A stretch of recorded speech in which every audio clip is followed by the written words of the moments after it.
Welcome to the best motor show of the year. Autocar is bringing you everything from McLaren, Porsche, Volkswagen, Jaguar, everybody, because this is the 2018 Geneva Motor Show. We're going to start with a car that's behind me, which is the new Toyota Supra. Of a fashion. Toyota still are not telling us very much about this car, which will arrive next year after a 16-year absence for the Supra. So this is still a concept. It looks like a racing car, but here's what we think we know, okay? It's got a carbon fibre architecture, which it shares with a BMW Z4 replacement. It has a 3-litre turbocharged straight-six engine at the front, making around 330 horsepower, which should be good for a sub-4 second 0 to 60 mile an hour time. It'll weigh around 1,500 kilograms. It's rear-wheel drive.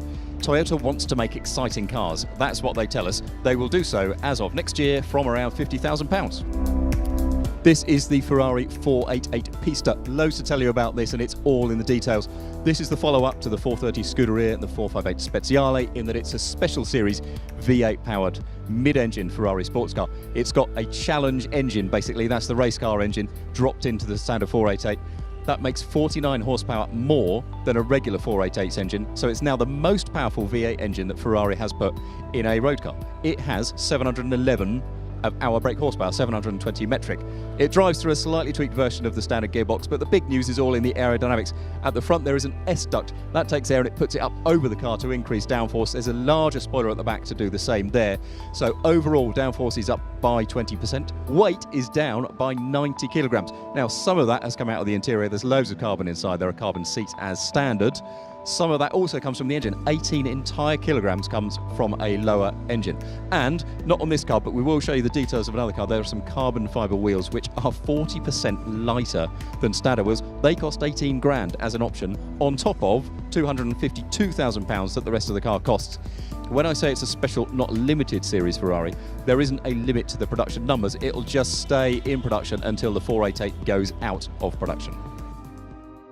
Volkswagen is up to 4 ID concepts now. We've been seeing ID concepts for years, but this one, it says, it's the ID Vision, will go on sale in 2022. Now, Volkswagen says it is the first Volkswagen that will not have a steering wheel, will not have pedals, but that won't happen at 2022. That fully autonomous stuff will come later.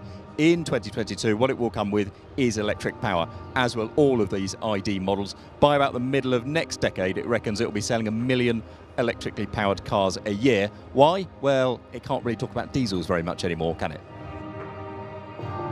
There are people evidently with nearly £250,000 to spend on a car, but who do not want to be recognised every time they drive it. For them, perhaps, is the Range Rover SV Coupe you see before me. Well, what's the difference? Well, there are no rear doors. It looks quite subtle, doesn't it? But actually, the only body panels carried over from the regular Range Rover are this bonnet and the lower part of the tailgate. Other than that, it has all been redone by Range Rover's SVO department. There is a V8 underneath the bonnet, supercharged with 557 brake horsepower, and they are going to make 999 of these at £240,000 a piece before you start the bespokeness. So it's finally here, and there's been a massive crowd around it all day. It is an AMG-specific 4-seat, 4-door model. It's called the GT4, as you would expect, but what it isn't is an extension of AMG's GT all-aluminium platform. Instead, it's built on Mercedes-Benz large platform, and the reason for that is because the gearbox is attached to the engine at the front, whereas in the GT, it's got a transaxle gearbox at the back.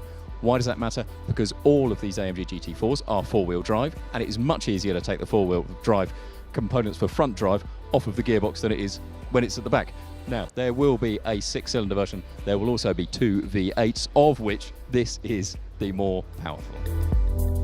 BMW's 8 Series has not even been launched yet, and here we are getting more body styles. This is a 4-seat coupe thing. There will also be a regular 2-door coupe and a convertible.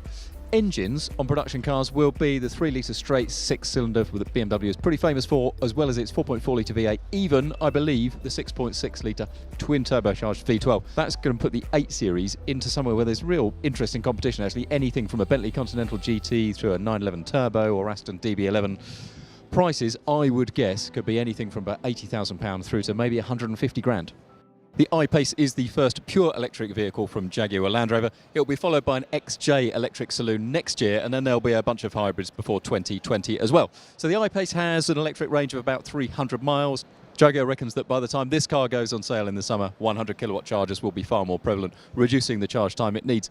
The batteries in this are all mounted pretty low and it has a 50-50 weight distribution. Thanks to electric motors on the front and rear axles, it totals 395 horsepower. In all, it's about the same length as a Jaguar XE Saloon and costs 58,000 quid. This was a bit of a surprise today. It's called the Porsche Mission E Cross Turismo. There is a Mission E car in development for production already.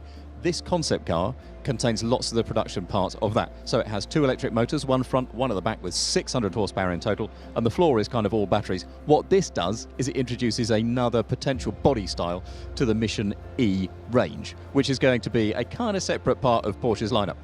So there are some design cues that are going to come from all Mission E's, such as the black and white badge in front of me rather than the colour one. The interesting thing, it's got a 330-mile range. They reckon you can charge that to 80% in 15 minutes, and if you just want a 5-minute charge, that might give you 60 miles of range. Right, you know the Lamborghini Huracan Performante that set production car circuit records everywhere? Well, this is that car with no roof. It has the same V10 naturally aspirated with 631 horsepower. It has a roof, though, which adds 125 kilograms to the weight, and of course that's a little bit higher up, so we would not expect handling to be anything like as sharp, but it does still retain all of the fancy aerodynamics that made this standard car so quick. So as well as adding 125 kilos, it also adds about £23,000. This handsome thing with people crawling all over it is the new Volvo V60. Now, Volvo's range is very straightforward. They've got 40 models, 60 models and 90 models, SUVs and estates and saloons all the way through. So the 60 and 90 are on a big platform. This is a V60. There'll be an S60 later this year. Engines are no bigger than 4 cylinders or 2 litres, and Volvo is talking about phasing out diesels entirely over the next few years as hybrids become cheaper to make than diesels. This will go on sale middle to late 2018, with a saloon following right about the end of the year. This then is the fastest car ever to come out of Woking this side of a Formula 1 car, they say. I mean, who knows? Depending on the engine, maybe it's even faster than a McLaren Formula 1 car. It is the Senna GTR. So the Senna is already special enough in itself. It's a road-going, track-focused car. This one gets rid of all the road stuff, and it is a track-only variant. Now, sorry, I've got my cheat sheet because it is all about numbers. This has got at least 814 horsepower. That's 825 metric horsepower. That's up from 789 on the standard car. But the big thing is downforce. This makes at least 1,000 kilograms of downforce thanks to the massive diffuser and the massive front splitter. That's 200 kilograms up on a regular Senna. That's 400 kilograms more than a McLaren P1 GTR, which I already thought was fairly phenomenal in that respect. So they're only going to make 75 of these, and it's the only Senna left unsold. But if you are watching this video about a week after we've uploaded it, expect all of these to go as well. How fast is it going to be? Well, we don't have performance figures for it yet, but bear in mind the regular Senna is a car that can do 0 to 62 miles an hour in 2.8 seconds and can do 124 miles an hour in 6.8. This has got slick tyres, it's got lowered suspension, it's got a wider track, and it also has an uprated gearbox. Now, McLaren is not saying that that is a full-on track sequential gearbox, race style. I think it's going to be an uprated version of their DCT dual clutch transmission. But who knows? With a race transmission, perhaps it could go racing. So here's another one that they build as the ultimate track car, and they make a faster version again.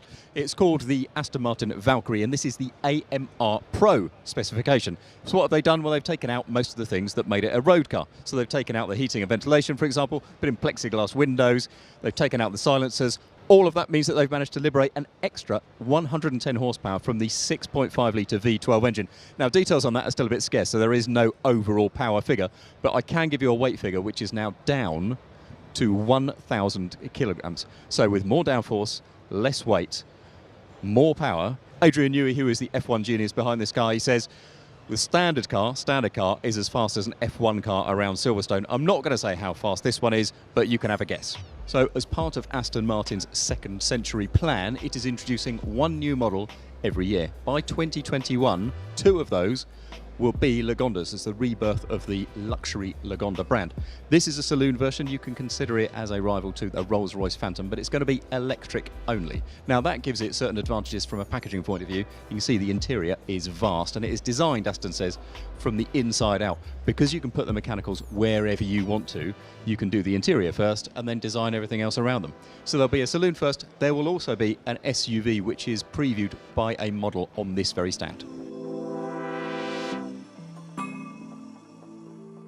This huffing great rear wing plus the green paint can only mean one thing: it is a GT3 RS 911. Now this is probably going to be the last variant of the current generation Porsche 911. An all turbocharged 992, they're going to call it, generation 911, arrives later this year. So in the meantime, this is it. A way to go out with a bang. It's got rose jointed suspension front and rear, just like the GT2 RS. The naturally aspirated 4-litre engine from the GT3 has been upped, all electrically and with ancillaries. The internals are still the same, so that makes 513 horsepower. It's going to cost £141,000 when it arrives in June, and it will just stay in production until production rolls out. Thank you for watching, we really do appreciate it. Please don't forget to like, comment and subscribe. We've got videos here every week, and we're also at allauto.ge all the time.